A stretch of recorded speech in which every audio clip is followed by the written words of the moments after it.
Hi everyone, welcome back to my YouTube channel. Today we are going to talk about anterior cranial fossa. And here at the side you can see the diagrammatic representation of cranial cavity showing all three fossas like anterior cranial fossa, middle cranial fossa and posterior cranial fossa for the reference. So let's start our topic with introduction. Anterior cranial fossa is the most forward and uppermost depression in the internal base of skull. It houses the frontal lobe of cerebral hemisphere and provides structural support while also serving as a passage zone for important neurovascular structure. Here in diagram you will see the anterior upper part is the anterior cranial fossa, then we have its middle cranial fossa and then we have its posterior cranial fossa.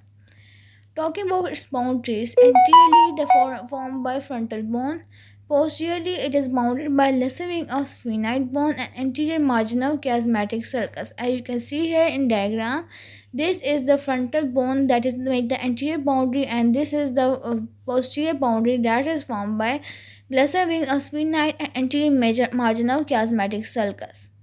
Next is lateral boundary that is formed by frontal bone that continue at the lateral side forming the orbital plates. Here you can see the blue color bone is frontal bone and it is forming the lateral boundary of the anterior cranial fossa. Next is inferior boundary that is composed of orbital plates of frontal bone, cribriform plate of ethmoid bone and the lesser wing of sphenoid bone. As you can see, the blue color part is frontal bone orbital plates, then we have cribriform plate that is gray in color, and then we have his lesser wing of sphenoid that is orange in color in this diagram.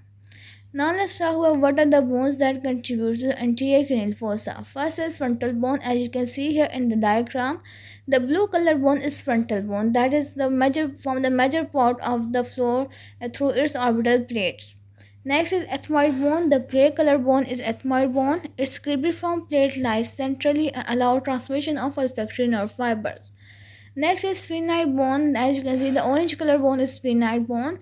The lesser wing of it, body, and anterior clinoid process form the posterior floor of the anterior cranial fossa. Now let's talk about key features of anterior cranial fossa. First is cribriform plate or ethmoid bone. It is perforated area that transmits fibers of olfactory nerve, that is cranial nerve number 1, from the nasal cavity to the olfactory bulbs. Second feature is crista galli, that is a midline vertical bony projection from the ethmoid bone. As you can see here in the diagram, the gray color projection in the center of the sieve-like plate is the crista galli.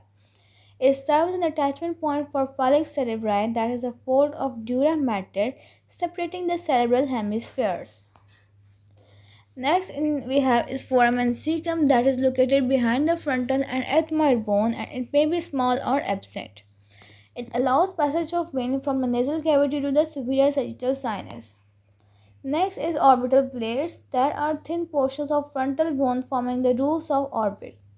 Next is anterior clinoid process that is the medial projection from the sphenoid bone lesser wing that gives attachment to the tentorium cerebelli. As you can see in the diagram, the orange colored hooks that are the anterior clinoid process.